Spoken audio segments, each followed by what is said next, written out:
आम्ही केरळच्या ट्रिपला गेलो असताना आम्ही अल्लप्पे येथील बॅकवॉटर मध्ये हाऊसबोटने जायचे ठरवले आणि आपण समोर पाहत आहात ही हाऊसबोट आहे।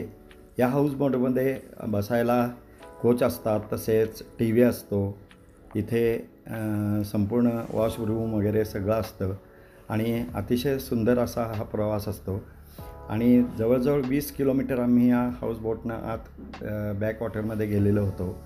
इथं समोर पाहत आहात इतर हाऊसबोट पण आपल्याला जाताना दिसत आहेत आणि अशा ह्या बॅकवॉटरच्या पाण्यामध्ये बऱ्याचशा हाऊसबोट असतात। इथे आजूबाजूला खूपच नयनरम्य असा देखावा आहे, तसेच नारळाची पोफळीची झाडे आहेत आणि या बॅकवॉटरच्या बाजूला छोटी छोटी वस्ती देखील आहे, जिथले लोक संपूर्ण व्यवहार बोटीने करतात। तर आपण समोर काही घरं देखील पाहत आहात। तर असा हा हाऊसबोटचा प्रवास खूपच नयनरम्य आणि अविस्मरणीय असा असतो। संपूर्ण घरातल्याप्रमाणे या हाऊसबोटमध्ये सोयी असतात। तर असा हा आम्ही हाऊसबोटचा प्रवास केरळच्या ट्रिपमध्ये गेलो असताना केलेला आहे आणि आम्ही राज हॉलिडेज या कंपनीतर्फे, जे राजेंद्र बुगडे आहेत त्यांची ती कंपनी होती आणि त्या कंपनीतर्फे आम्ही केरळच्या सहलीला गेलो होतो। तर आम्हाला त्यांच्या या कंपनीतून खूप आमचा प्रवास सुखकर झाला, खूप छान असा आम्हाला अनुभव आला आणि त्यांनी देखील आम्हाला सगळीकडे बरेचसं कोऑपरेशन केलं, चांगली माहिती दिली आणि त्यामुळे आमचा हा प्रवास खूप सुंदर झाला। आणि आम्ही दुपारी देखील ह्या हाऊसबोटमध्येच जेवण घेतलं आणि संध्याकाळपर्यंत जवळजवळ 3 ते 4 तास ह्या हाऊसबोटमध्ये थांबून आम्ही परत किनाऱ्यावर आलो।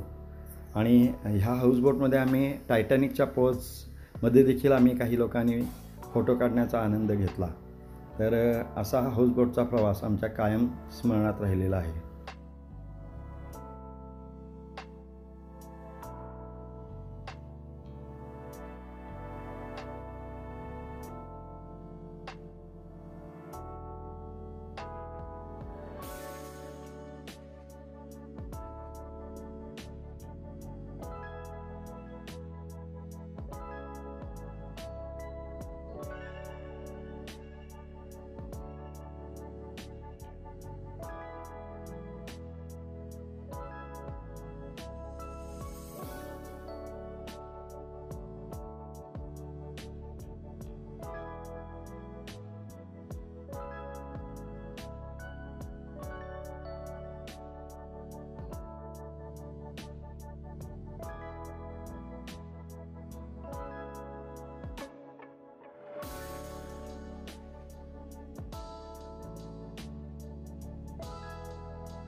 प्रकारे आमचा हा अल्लप्पे येथील हाऊसबोटचा प्रवास खूपच छान झाला आणि तो आमच्या कायम स्मरणात राहील असा ठरला।